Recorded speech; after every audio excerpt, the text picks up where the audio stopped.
Okay, so today's experiment is experiment 39, preparation of alpha-beta unsaturated ketone via Michael and aldol condensation reactions. These two reactions are from chapter number 21. So what exactly is the reaction? First of all, this is the hydroxide ion catalyzed reaction between ethyl acetoacetate and chalcone.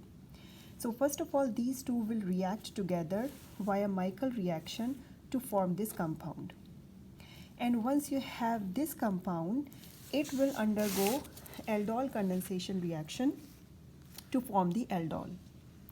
And then once the aldol is formed, it will undergo dehydration to remove one water molecule to form this compound, which is the product for experiment number 39.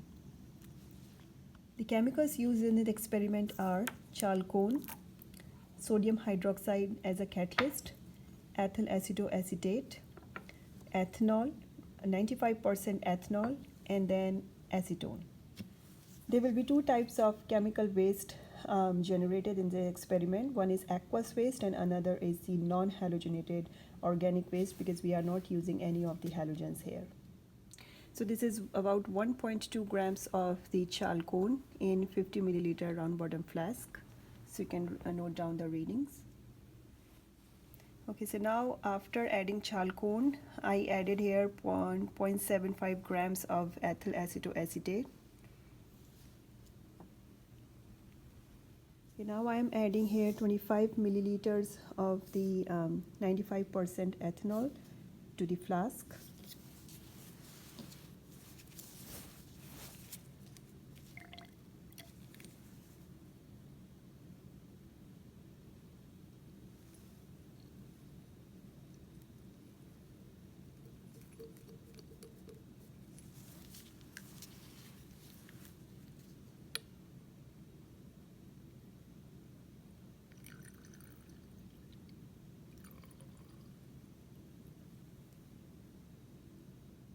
Okay, now I'm swirling the flask so that the solid will dissolve, and then I will add a boiling stone to it.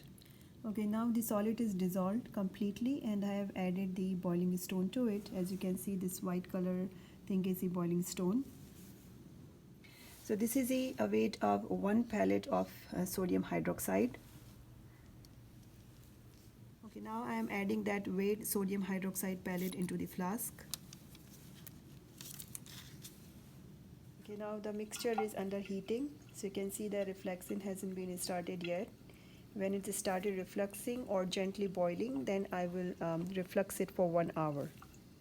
And now, as you can see, the refluxing is started now, and there is a change in the solution. It started becoming cloudy now. I don't see any precipitation, but then when it precipitates, I'll try to record and show it to you.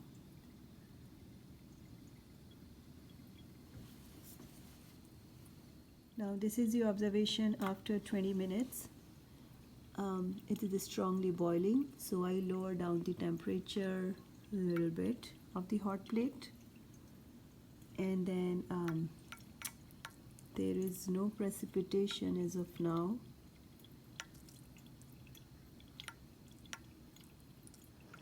This is the observation after 30 minutes.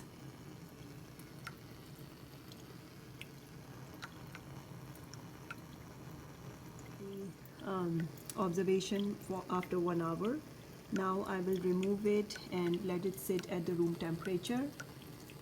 Now I've cut off the heat from the reaction mixture. It is sitting now without heat. When it comes to the room temperature, then I will proceed further.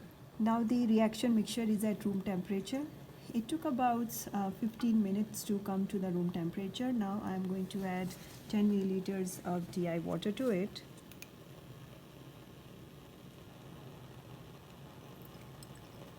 You can see record the observation. So this is observation after the addition of the 10 milliliters of the DI water. You can see the upper layer looks like some oil is formed. Now I am going to scratch it with the glass rod vigorously to induce the crystallization.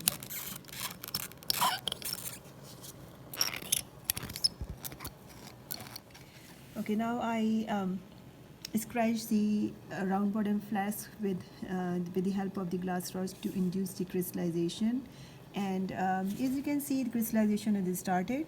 Now I put the flask basically into the ice bath. You can see the crystallization now, and then yeah. So now I'm going to leave it here for about 30 minutes, and then I'll record it again.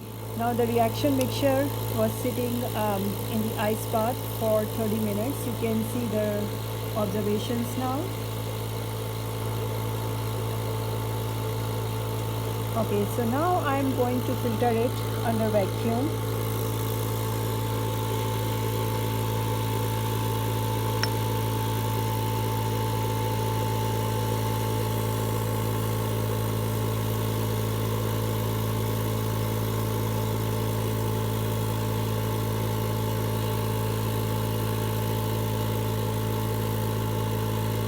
And here I have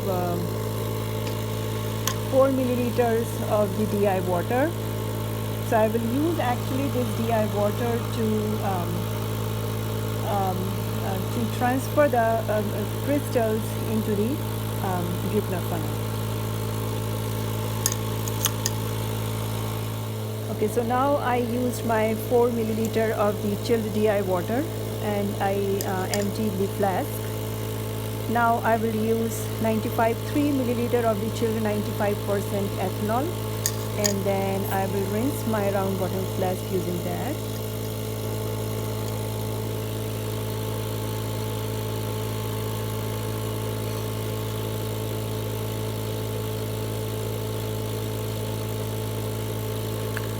And basically I'll try to transfer all of the crystals from the round bottom flask to Griffner funnel using the remaining chilled 95% ethanol.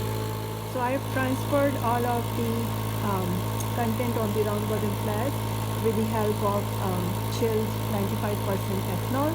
Now you can see the observations when I transferred everything into the Griffner funnel. The crystals, they look like this. Now I will let it dry overnight, and then I'll continue the process further. Now you can see the solid looks like this after the sitting overnight, and then I'm going to start the process of the removal of catalyst by transferring into the 100 milliliter beaker, and then I'm going to add acetone, try to dissolve in acetone, and then I'm going to centrifuge it. So now I've transferred the solid into the beaker, and then I have here acetone. So I'm going to dissolve this solid into the acetone, and probably it's going to take more than 7 milliliters to dissolve. I will see that how much it will take.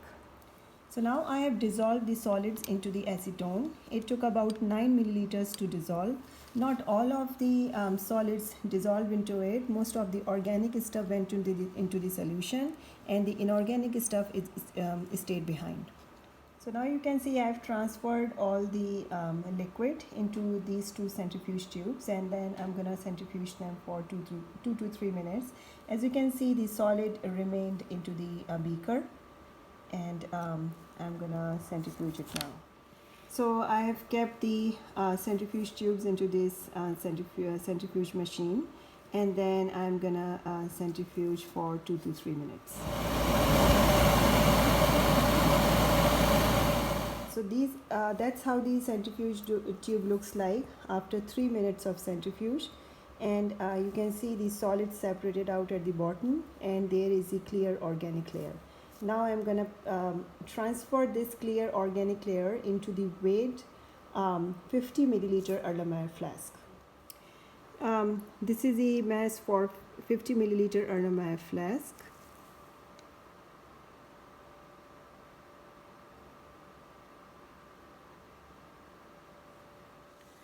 So my next step is to transfer the clear organic layer from the centrifuge tube into the weighed 50 milliliter Erlenmeyer flask.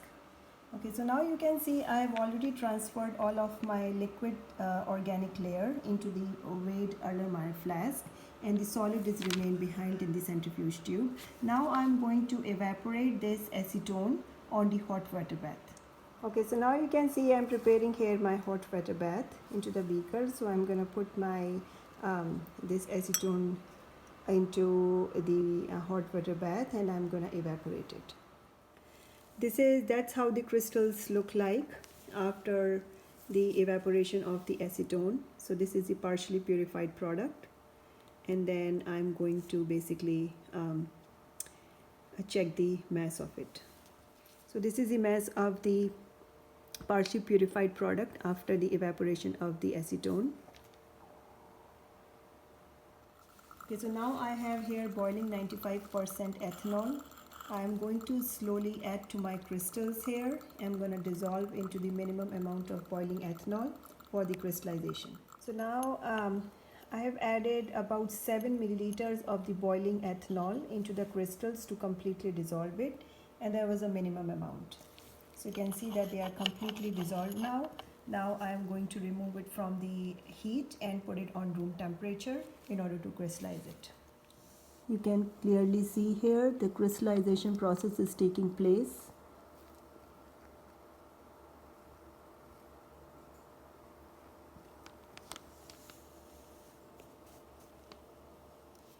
So now room temperature crystallization is done. I'm going to place this flask into the ice water bath. And then I'm going to leave it for 15 minutes to enhance the crystallization. So now flask is sitting in the ice water bath for 15 minutes. I'm going to filter it under the vacuum filtration now. Okay, so now I have here chilled ethanol, 95% ethanol in the ice bath, and I took out about 3 milliliters into the measuring cylinder in order to, which will help me basically transferring of the crystals from the conical flask to beaker. I have already wet my filter paper with chilled 95% ethanol. Now I am going to transfer the crystalline mass into it. Okay, so now you can see I have transferred all of the crystals from the conical flask to the beaker funnel. I took the help of 3 milliliters of the chilled ethanol in order to transfer the crystals. I'm going to let it sit here for 10 minutes, and I'm going to remove this filtrate from the filtration flask, and then I'll again put the beaker funnel and let it sit there basically as I mentioned for 10 minutes, right? And then after that I'm going to leave it overnight in order to remove the extra ethanol out of it so that we can record the melting point. This is the mass of empty weighing paper. Okay, so this is the mass of the final product after the evaporation of ethanol overnight. So here I am going to record the melting point of the product.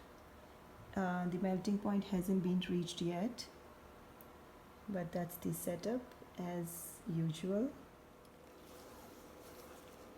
The product is started melting now, just started.